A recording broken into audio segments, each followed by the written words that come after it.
자, 5월 넷째 주 5월 20일 주식 강의 시작하겠습니다. 준비되셨습니까? 네. 오늘 주식장은 지수가 하락한 것도 그렇다고 뭐 오른 것도 없이 거의 보합장인데 의외로 여러분이 보유한 종목의 주가들은 엄청나게 강했던 장입니다. 사실 이런 장이 제일 좋죠. 남들 잘 갈 때 다 같이 가는 것보다 남들 안 갈 때 내 것만 가면 나만 아니면 돼. 이런 장이 정말 좋은 장입니다. 근데 진짜 무서울 정도로 올라가는 투산 에너빌리티. 그 덕분에 제 유튜브에도 난리가 났습니다.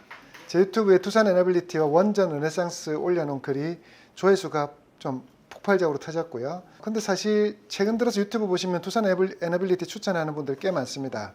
그래서 사실 이렇게 하면 꼭지인데 너무 많은 사람들이 관심 가지면 안 되는데 이런 걱정도 드는 장입니다. 그렇지만 우리는 이번에 추천한 게 아니잖아요. 오래전부터 이 가치를 믿고 가신 분들이니까 아직은 투산 에너빌리티 그대로 가져갈 테니까요. 그대로 가져가시고 다만 몇 가지 이제 조금 이 장에서 돈의 흐름이 바뀌고 있는 것은 좀 캐치를 하셔야 됩니다. 지금 하나그룹에서 어느 쪽으로? 투산그룹으로. 지난 시간에 제가 말씀드렸죠. 근데 진짜 그렇게 되고 있는 것 같습니다. 하나그룹들이 지금 쭉쭉 빠지면서 투산 쪽으로 투산 붙은 애들이 지금 주가가 오르는. 그래서 제가 지난주에 봤던 그 흐름이 맞구나라는 게 이번 한 주간 다시 또 느껴지고요.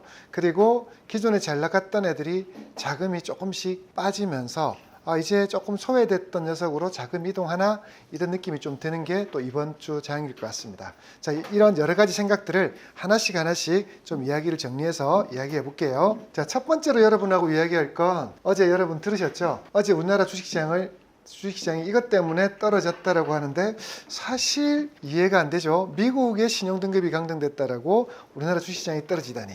첫 번째 주제는 무디스 너마저 미국 신용등급 강등입니다.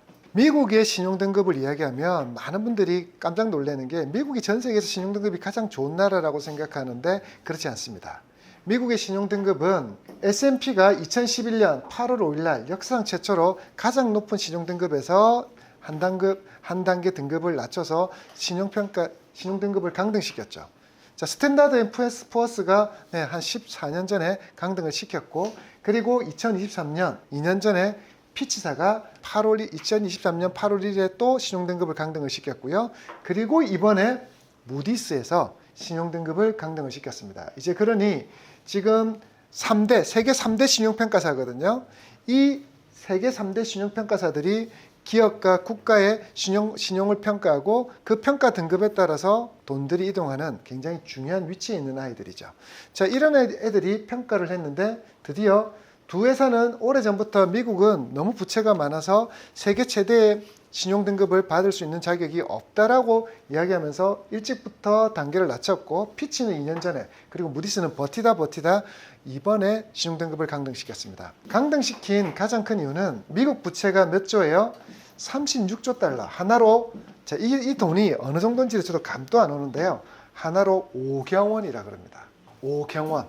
부채가 5경 원이나 되니까 국채이자만 GDP의 3.1% 수준인 겁니다. 자, 이게 무슨 말이냐면 한 집에 돈이 들어왔는데 그 돈이 어떻게 되는 거예요? 이 사람의 수입의 몇 프로? 이자만 3.1%를 차지하고 있는 상황이죠. 근데 지금 이 3.1%가 지금 역대 최고인데 더 암울한 것은 앞으로 몇 년 뒤면 이 GDP의 그 이자 수준이 GDP의 9%까지 올라갈 거라고, 몇 년 뒤입니다. 올라갈 거라는 판단이 들면서 지금 무디스는 그걸 경고하고 있는 겁니다. 지금 너희들의 부채가 느는 속도가 너무 빠르고 이제는 이자를 감당도 못하는 상황이 돼서 이게 날아가, 이런 상황이 되어가고 있어서 신용등급을 강등시킨 거죠. 자, 생각해보시죠. 지금은 3.1% 수준인데 몇 년 뒤 2030년 되면 9% 수준까지 간다라고 경고하고 있는데, 원금을 갚는 게 아니라 뭐만 내는데? 이자만 내는데요. 자, 이게 왜 무서운 거냐면 미국이 국가에서 기업과 법인들에게 세금을 걷어들였는데 그 세금에서 쓰지도 못하고 사라지는 돈이 현재로는 3.1%, 조금 있으면 9%가 돼버리면 세금을 9%는 없다 치고 더 걷어야 되는 상황이 된다는 거죠. 그게 국가 경제에는 좋지 않은 상황이고, 게다가 이 이자는 또 어떻게, 이자가 국채금리가 급등을 하면요 더 많이 줘야 되는 거죠. 그러니 지금 제가 지난번에 혹시 이런 이야기한 거 기억나세요? 트럼프는 엄청난 계획을 가지고 주가를 폭락시키고 금리를 인하시키려고 하고 있다는 거 했던 말 기억나세요? 그거 왜?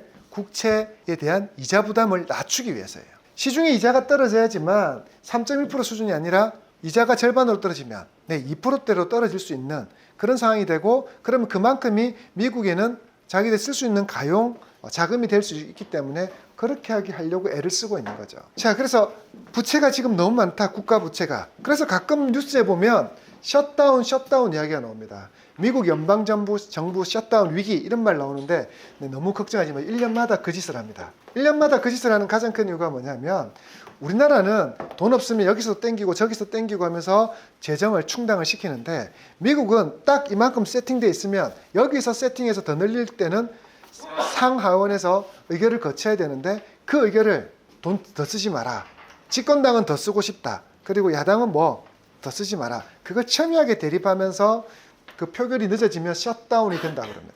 자, 그런 가정들이 있는데, 어쨌거나 저쨌거나 그런 일까지도 벌어지는 가장 큰 이유는 부채가 많다, 많아도 너무 많다. 사실 이 정도의 돈이라는 게 가늠도 안 되잖아요. 그러니까 지금 세계에서 가장 부채가 많은 나라 1, 2가 미국과 일본이거든요. 근데 일본의 국채는 다 누가 갖고 있어요?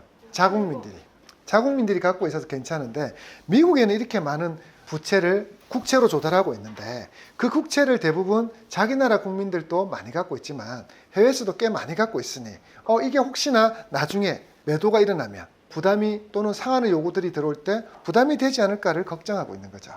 자, 코로나19 전인, 코로나 사태 전에 2019년에는 몇 조 달러였죠? 아이고, 빨리 사라져라. 22조 정도 됐거든요. 22조가 됐는데 이 몇 년 사이에, 자, 2019년에서 2025년 약 그냥 5년 사이에 지금 거의 2배 가까이 늘어버린 거예요. 22조에서 36조, 느는 속도가 너무 빠르다는 거예요. 사실 그렇잖아요. 빚을 안 낼 때는 사람들이 빚에 대해서는 둔감한데, 한번 내기 시작하면 할부 끊는 거 점점 많아지고, 그죠? 무이자 할부라 그러면 그냥 계속 부담 없이 사다 보면 이제 어느 순간 자기가 빚이 너무 많이 지는 걸 깨닫는 것처럼 지금 미국이 그 상태까지 온 거죠. 그래서 코로나19 이전인 2019년에 22조 7천억 달러 수준에서 지금 36조 달러까지 약 59%나 급증한 상태입니다. 그래서 지금 는 것, 이렇게 그 부채가 많다는 것도 문제지만, 제가 아까 지적하는 건 뭐라고요? 증가 속도가 너무 가파르다는 거죠. 사실 이건 미국만의 문제가 아닙니다. 지금 대한민국도 이렇습니다. 대한민국도 건전재정이라 그래가지고 어떻게 했냐면, 우리나라 세수에서 30% 미만으로 국가 부채를 관리하다가, 지금 이야기하는 건 정치 이야기 아닙니다. 문재인 정부 들어서 그 30%를 초과해버렸습니다. 문재인 정부 때는 본인들이 좀 많이 퍼주는 복지제도를 강화하기 위해서 자금을 많이 쓰기도 했지만, 또 어디다 많이 썼냐면 코로나라는 사태가 일어나면서 또 돈을 써야 될 상황들이 생기면서 부채가 기하급수적으로 늘었습니다. 자, 그리고 윤석열 정부에서는 그걸 좀 줄이려고 애를 썼는데, 걔들도 말로는 줄인다고 했지만 줄이지를 못했죠. 사실 지금 돈 쓸 일들이 너무나 많으니까요. 그래서 다른 걸 줄이려고 생각 안 하고, 국회의원 임금을 줄인다든지 여러 가지 다른 방법을 생각은 안 하고, 쓸데없이 뭘 줄이려고 했냐면 R&D 예산을 줄인다 해서 연구개발하고 있는 많은 연구원들의 반발도 사기도 했죠. 자, 그러나 우리나라도 이와 비슷한 수준이고, 실제로 속도로는 이것보다 지금 더 빠르게 가고 있습니다. 미국이야 자기네들이 전 세계 기축통화니까 부채를 늘려도 되지만, 우리나라는 아무도 대한민국 말고는 원화를 쓰지 않는 나라인데, 우리나라가 미국만큼 부채가 느는 속도가 빠르다는 건 국가가 망하는 길로 가자는 게 됩니다. 그러니 여러분, 제발 이게 이렇게 이야기하면 또 정치 이야기를 생각한, 정치 이야기 절대 아닙니다. 전 국민 소득 지원금 100만 원을 준다, 뭘 준다 하는 거, 그거 다 여러분 어느 정부든, 그게 민주당이든 국민의힘이든 어떻게든 준다는 걸 절대 좋아라 할 일은 아닙니다. 사실은 우리 자녀들의 미래를, 그 빚을 결국 우리 자녀들이 갚아야 되고, 우리 자녀들에게 그 빚을 전가시키는, 저당 잡히는 행위가 될 거니까요. 그러니 이런 행위들은 여러분들도 길을 세우고, 그런 것보다 올바른 정책을 제안하는 그쪽에 더 집중을 하시는 게 맞다고 봅니다. 그러니 미국에 대한 뿐만 아니라 한국, 그리고 사실 또 다른 나라들도 갈수록 부채가 늘어나고 있는 게 현실입니다. 자, 그러면 제가 아까 말씀드린 것처럼 현재보다 뭐라고 그랬죠? 앞으로가 더 걱정이다 그랬잖아요. 앞으로가 더 걱정이라 그랬는데, GDP 대비 연방부채 전망을 한번 보십시오.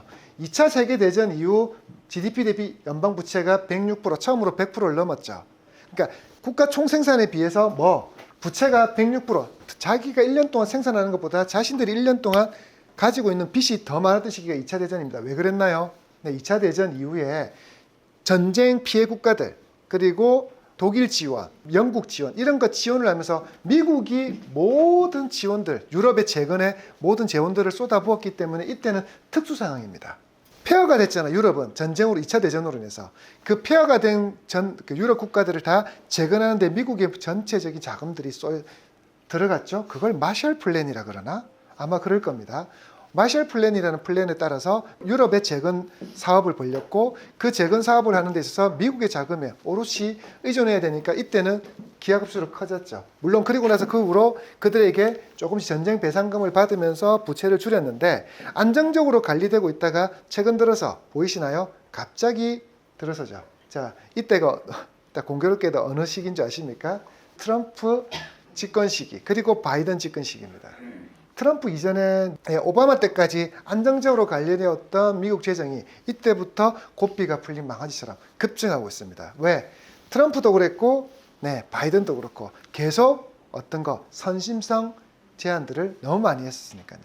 자, 그러면서 폭발적으로 늘더니 2025년 드디어 GDP의 99.9%까지 근접. 이제 미국의 부채는 자기들이 1년 동안 생산한 모든 것을 안 쓰고 안 입고 다 갚는 데 써야지만 갚을 수 있는 수준까지 올라버린 겁니다. 자, 그리고 이제 107%, 그 다음에 2055년은 156%까지. 그러니 자신들의 1년 총생산보다 더 많은 부채를 안는 나라가 되어버린다 해서 무디스는 이제 신용등급을 강등시키는 겁니다. 제가 아까 말씀드린 거, 우리나라는 GDP의 몇 프로? 30%까지 건전재정이라는 정책을 유지해 오다가 지지난 정부 때부터 그걸 이제 깨트려 버렸죠. 암묵적인 룰이었어요. 암묵적인 룰을 깨트리면서 고삐를 풀어놓더니 지금 60%까지 이제 풀어야죠. 우리나라도 곧 100% 시대가 되는 상황이 되어버릴 겁니다. 그런데 미국과 우리나라의 상황을 동일하게 대입하면 안 돼요. 미국은 기축통화, 대한민국은 재정부채가 그렇게 많다는 건 우리나라 돈의 가치를 갈수록 떨어뜨리면서 우리를 더 힘들게 해버리는 거니까 정말 국가 재정 관리는 잘해야 되는 거죠. 구체적으로 이러한 부채들이 많이 왜 늘어나는지를 보니까 이렇게 이야기합니다. 사회보장, 제가 이게 말한 게 우리가 계속 말하는 뭐 복지 이런 거죠. 우리나라에서 코로나 지원금 100만 원 이런 이야기가 나왔던 가장 큰 이유는 미국에서 이때 당시에 엄청난 지원금을 쏟았죠. 코로나 때 집에 놀고 있는 사람들한테 뭐 거의 많이 받는 사람은 억대 연봉까지 받는 사람도 있어서 굳이 일을 하러 나가지 않는 사람들이 코로나 끝났는데도 나가지 않는 사람들이 많을 정도로 이때 당시 사회보장 비용으로 엄청나게 썼습니다. 게다가 갑자기 너무 많이 늘어난 환자들을 대비해서 의료 서비스 비용을 많이 썼죠. 그러면서 지출이 늘어났고 또 대규모 돈벌기까지 겹치면서 재정 건전성이 더욱 악화됐다고 합니다. 또한 이렇게 신용등급이 하락하면 여러분은 단순하게 신용등급 하락이면 뭐 그 정도인가 그런가 보다 생각하시는데 이건 굉장히 미국 입장에서 좋지 않은 겁니다. 달러에 대해서 가치가 떨어졌다는 게 될 거니까요. 미국의 신용등급이 떨어졌다는 건 이제 가장 매력적인 국채 투자 대상이 미국이 아닌 게 되는 거죠. 쉽게 말해서 돈을 빌려줄 때 어때요? 이 돈을 떼일 확률이 있냐 없냐를 따지는 게 신용도잖아요. 맞나요? 자, 그런데 미국 입장에서는 신용도가 떨어지면서 전 세계 모든 사람들에게 어떤 생각이 듭니까? 국채에서 돈을 못 받을 확률도 약간이나마 이제 생긴 게 되니까 미국의 달러 자산의 선호도가 떨어진다라는 그런 경고등이 켜진 거죠.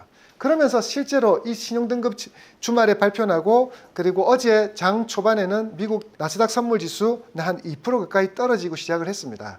그리고 정규장이 시작하면서 점점 회복시켜서 나중에 플러스로 거의 플러스까지 돌리는 그런 모습까지는 나갔지만 잠재적인 위험은 곧 이것 때문에 증시가 급락할 수 있는 잠재적인 가능성은 여전히 가지고 있습니다. 이런 부분들을 여러분이 이제 잘 생각을 하셔서 미국의 신용등급이 저만큼의 강등의 사유들이 생겼고 또한 미국이 이렇게 재정 부채들이 많아지면서 달러 자산에 대해서도 이제 조금 뭐라고 해야 될까요?